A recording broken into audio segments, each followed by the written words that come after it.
Comment lancer ton activité de massage? Comment commencer à gagner ta vie en tant que praticien en massage? J'ai fait une série de vidéos que j'ai découpées en 3 parties. Dans la première partie, on va voir la partie freelance. Donc, quelles sont les possibilités quand tu démarres dans le massage pour gagner ta vie avec finalement des apporteurs d'affaires comme des spas ou des agences, des gens qui vont te donner du travail. Dans la deuxième vidéo, on abordera la partie où tu vas en direct avec tes clients. Tu cherches tes clients, donc quelles sont les possibilités, le domicile, les locaux, qu'est-ce qu'il faudrait faire, quelles sont les astuces un peu par rapport à ça. Dans la troisième partie, je développerai le travail sur l'image que tu dois faire pour avoir des clients, tout simplement. Je m'appelle David, je suis professionnel du massage sportif. Ça fait 15 ans que je vis du massage professionnellement. J'ai appris un paquet d'autres thérapies. J'ai fait une école d'acupuncture, j'ai appris le yoga thérapeutique également, le pranayama. J'ai appris beaucoup de thérapies en Afrique, puisque c'est là que j'ai commencé, et puis au Brésil, en Asie. J'ai une clientèle de sportifs de haut niveau, j'accompagne des athlètes olympiques. Je fais ça depuis 15 ans, comme je t'ai dit, donc je connais vraiment toutes les configurations, c'est-à-dire que j'ai travaillé sur des croisières, dans des plages, dans des hôtels, dans des spas de quartier, dans des hôtels de luxe, voilà, tout ce que tu peux imaginer comme configuration, tous les problèmes que tu peux rencontrer, je les connais. Donc je vais te faire ici cette feuille de route qui va quand même, c'est une vidéo qui va quand même durer un petit moment, donc je te conseille de l'enregistrer si tu n'as pas le temps de tout regarder, ou de t'installer tranquillement pour m'écouter, et je vais t'expliquer toutes les possibilités que tu as quand tu démarres dans le massage et que tu es à ton compte. Je ne vais pas, dans cette vidéo, parler de salariat. Je l'ai évoqué dans une autre vidéo qui s'appelle « Est-ce qu'on peut vivre du massage ?» Donc je vais te parler ici des différentes routes pour travailler à ton compte quand tu démarres, et puis des étapes aussi, parce que je pense qu'il y a des étapes à respecter. Le type de massage que tu vas apprendre va faire la différence et va impacter plus tard ta pratique professionnelle. Je parle à un niveau business, un niveau le fait que tu arrives à travailler. Donc si par exemple, tu fais que du shiatsu ou que du massage thaï et que tu décides de faire que ça va être compliqué de démarrer ta pratique. Sauf si tu es dans une grande ville et que tu sais bien utiliser la communication digitale. Là, dans ce cas-là, ça peut être une force d'être spécialisé et c'est plutôt recommandé. Mais au début, si tu dois apprendre uniquement un type de massage, je te recommande plutôt le deep tissue et le suédois. Parce que c'est plus tard des massages que tu pourras utiliser dans le massage sportif, et c'est des massages un peu qui sont très demandés. J'ai envie de dire le suédois, c'est un peu passe-partout, et le deep, c'est une compétence spécifique et recherchée. Après, le deep, c'est fatigant, mais ça, c'est autre chose. Je fais juste une aparté ici.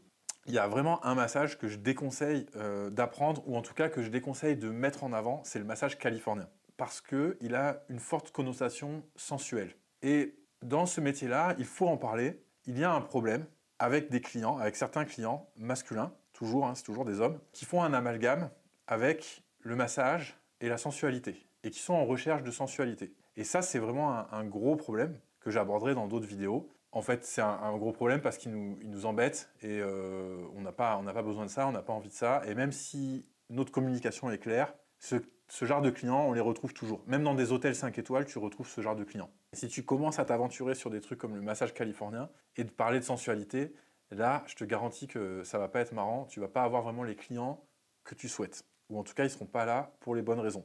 Après, j'en parlerai dans d'autres vidéos, mais il y a également des solutions en termes de communication pour éliminer complètement ce genre de clients. Ici, je vais te parler maintenant des différents types d'activités qui peuvent se combiner. Je vais différencier en 3 parties. Freelance, indépendant et solopreneur. Bon, les différences sont subtiles, mais il faut retenir que d'un côté, il y a les freelances qui travaillent avec des apporteurs d'affaires la plupart du temps. Et de l'autre côté, il y a les indépendants et les solopreneurs qui travaillent directement avec leurs clients et qui ont un système d'acquisition qui leur est propre et qui est indépendant. C'est-à-dire qu'ils n'ont pas besoin de quelqu'un, un prescripteur ou un organisme qui va les appeler et qui va leur dire « maintenant il y a du travail, il y a un client, il faut que tu viennes prendre le client ou bien il faut que tu ailles à domicile du client ». En fait, ils travaillent sans intermédiaire. Je pense que le terme solopreneur est assez récent et ça vient de l'entrepreneuriat, mais de quelqu'un qui entreprend seul. Donc, pour moi, un indépendant, c'est plutôt quelqu'un qui va avoir son cabinet, qui va faire tourner son cabinet avec des systèmes d'acquisition de clients, qui va trouver ses clients tout seul. Et un solopreneur, c'est plutôt quelqu'un qui va développer vraiment son image de marque davantage. D'abord, il y a la collaboration avec les agences. Ça, c'est en freelance. On va d'abord voir le freelance. Les agences sont présentes dans des grosses villes, principalement Nice et Paris. En tout cas, je sais qu'il y a un marché qui a des agences à Nice et à Paris. et sûrement dans toutes les grandes villes.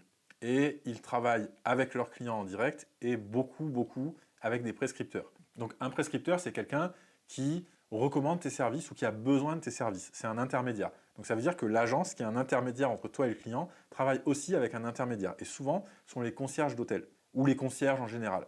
Et en fait, il faut comprendre que les agences leur facilitent la tâche. C'est-à-dire que le concierge, au lieu d'appeler un masseur, le masseur est en train de travailler, il ne répond pas. Le concierge doit appeler maintenant une masseuse.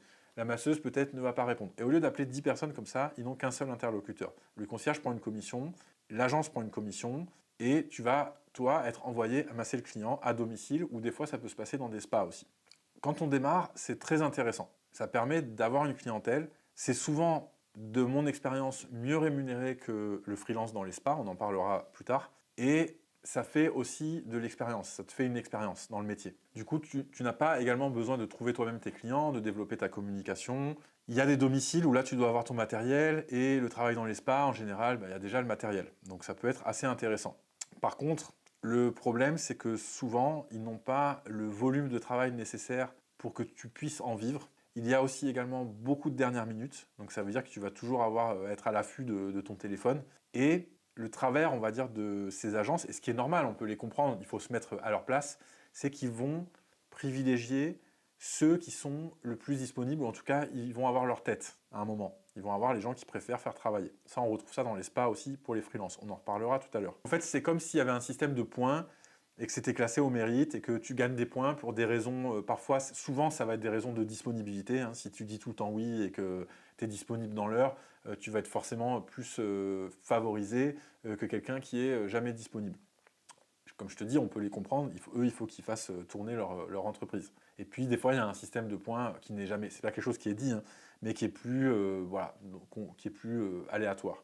Donc, c'est vrai que ça peut être, au niveau travail, ça peut être très intéressant si on est très disponible, ou ça peut être vraiment frustrant parce qu'en fait, on va devoir partir à la dernière minute, on va devoir donner des fois une grosse commission, ce qui est normal, une fois de plus, hein, moi je trouve ça normal de donner aux apporteurs d'affaires. Mais si à la fin du compte, on n'a pas de quoi vivre à la fin du mois, ça peut être frustrant. Ça peut être frustrant d'être toujours là en train d'attendre. Des fois, on ne pourra pas prendre le travail. Et puis, si à la fin du mois, on gagne pas assez pour vivre, ça peut être frustrant. Mais pour démarrer, c'est vraiment une super expérience.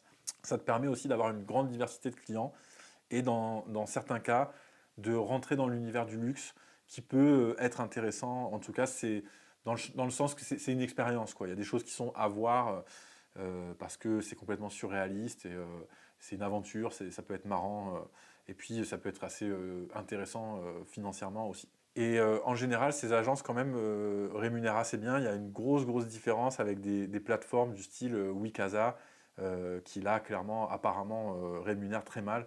Euh, donc les agences en général, c'est quand même plutôt haut de gamme.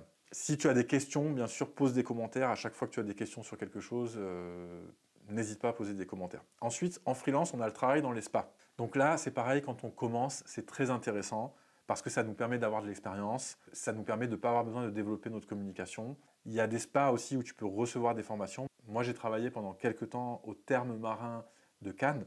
C'est fermé aujourd'hui, c'était des thermes en fait. Et du coup, j'ai eu l'occasion de me former sur tous les soins d'hydrothérapie. Bon, j'ai réalisé après que ça ne me plaisait pas, mais à ce moment-là, je me demandais, mais c'était il y a plus de 10 ans, si j'allais pas faire le diplôme de spa praticien pour pouvoir trouver plus de travail. Et eux m'ont dit, nous, il n'y a vraiment pas de quoi, nous, on peut te former et on a besoin de gens qui font des soins d'hydrothérapie. Donc j'ai appris, donc ça peut vous permettre de vous former. C'est une bonne école aussi parce que dans ce genre d'établissement, alors on va en reparler, mais il y a deux types de spas dans le freelance. Mais là, je parle des spas qui ont vraiment du débit, des gros spas, et où il y a du travail, quoi. Et en général, vous allez être payé pas cher, vraiment pas cher, style 15 euros de l'heure en freelance. Mais moi, je pense que quand on démarre, on est payé par l'expérience. Et ça n'a pas de prix. Et en plus, ça va vous habituer à faire des grosses journées de travail. Parce que vu qu'ils vous payent 15 euros de l'heure, ils vous demandent de faire 8 heures par jour. Vous avez souvent 5 minutes entre deux massages, moi je l'ai vu. Donc forcément, ça vous apprend, déjà vous faites beaucoup d'heures de massage, ça vous apprend à gérer votre énergie. C'est dans ces situations-là qu'on crée des techniques. C'est pour ça que moi dans l'enseignement, la technique, elle a très peu de place. La technique, elle se crée, elle s'invente. Et c'est dans des situations comme ça où on travaille énormément que pour ne pas se faire mal aux mains, on doit créer des techniques et c'est là où on élabore le plus de choses. Donc c'est très intéressant pour ça. Mais après, évidemment, ça ne peut être qu'une étape. Il y a autre chose aussi, c'est que souvent dans les spas, en tout cas les établissements qui sont assez, qui ont du volume, qui sont assez grands, on va dire. Je ne parle pas d'un spa où il y a deux praticiens. Hein. Eh bien, il y a des chouchous, on va dire. En général, il y a le numéro 1 et le numéro 2. Ou des fois, si c'est un plus petit spa, il y a juste le numéro 1. Ça veut dire que le numéro 1, bah, c'est lui qu'on va appeler en priorité.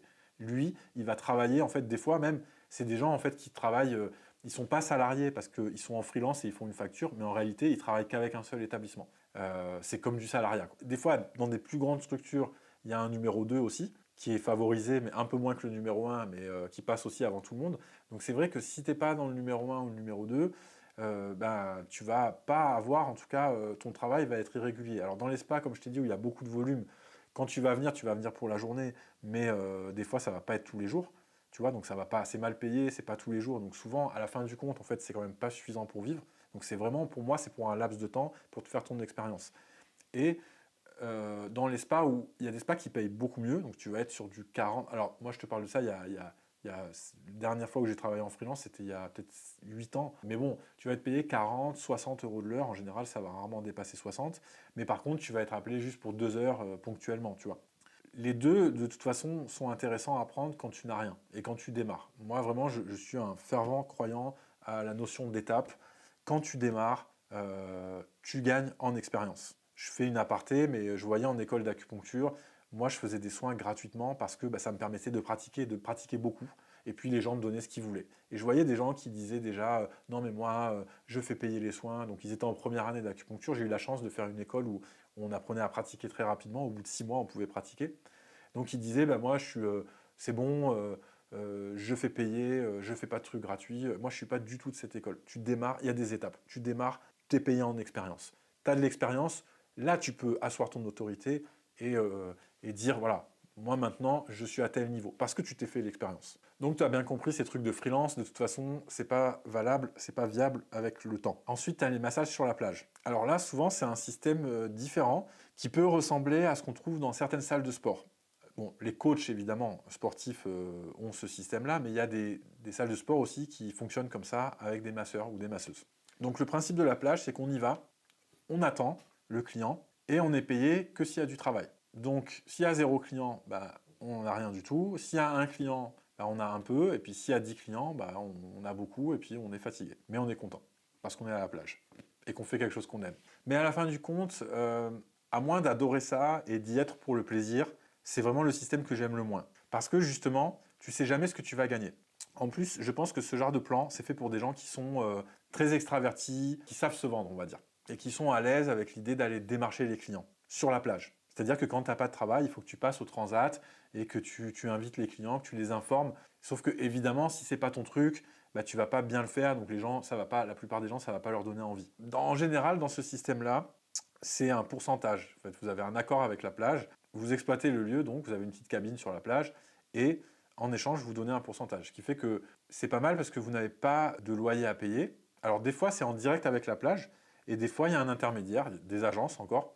Donc voilà, là, ça vous évite de payer un loyer. Le problème, c'est que vous pouvez vous retrouver, comme je vous ai dit, si vous n'aimez pas aller vers les gens, si vous n'aimez pas aller chercher les gens, vous pouvez vous retrouver à ne pas travailler du tout. Donc moi, c'est vraiment quelque chose, je pense, qui n'est pas fait pour tout le monde. Ça peut être bien pour une saison, si vous avez l'opportunité, mais pour moi, c'est clairement pas un plan intéressant. Parce que quoi qu'on en dise, le travail en freelance dans les spas, les agences, les domiciles, ben vous savez que quand vous allez partir, même si vous êtes peut-être moins bien payé, mais vous allez être payé, vous allez travailler. Il y a des salles de sport également qui ont le même système. Il y a des salles de sport qui louent une cabine, comme des instituts, comme des endroits, des lieux où on peut louer un espace, mais il y a des salles de sport, certaines salles de sport qui fonctionnent aussi comme ça. Mais finalement, ça revient exactement au même. C'est quelque chose qui est vraiment réservé pour les gens qui savent se vendre et qui sont très extravertis, sincèrement. Et la plupart des praticiens que je connais ne sont pas comme ça. Ensuite, on a les prestations en entreprise. Je sais que c'est beaucoup développé à Paris et en général dans les grandes villes. À Nice, sûrement un peu moins, mais il y a quand même ce genre de prestations qui existent. Ça peut passer par une agence, donc ça peut passer en freelance également, ou alors ça peut être directement, vous pouvez avoir le contrat directement, aller les démarcher. En général, quand vous allez avoir une grosse compagnie où il faut du monde, ça va plutôt passer par des agences. Quand vous allez avoir des petites compagnies, moi j'en ai fait, alors j'en ai fait surtout en remplacement, c'est jamais quelque chose qui m'a trop attiré, donc j'en ai fait un peu dans des structures relativement petites, dans le sens que c'est des structures de 10 employés. Voilà. Donc là, une personne suffit largement, vient une après-midi par semaine ou toutes les 2 semaines avec sa chaise, et puis c'est bon. Et le gros avantage de ce système, et c'est pour ça que beaucoup de gens aiment ça, c'est que c'est du récurrent. C'est-à-dire que vous y allez une ou deux fois par mois en général, voire une fois par semaine, ce qui fait que ça vous garantit quand même un revenu récurrent.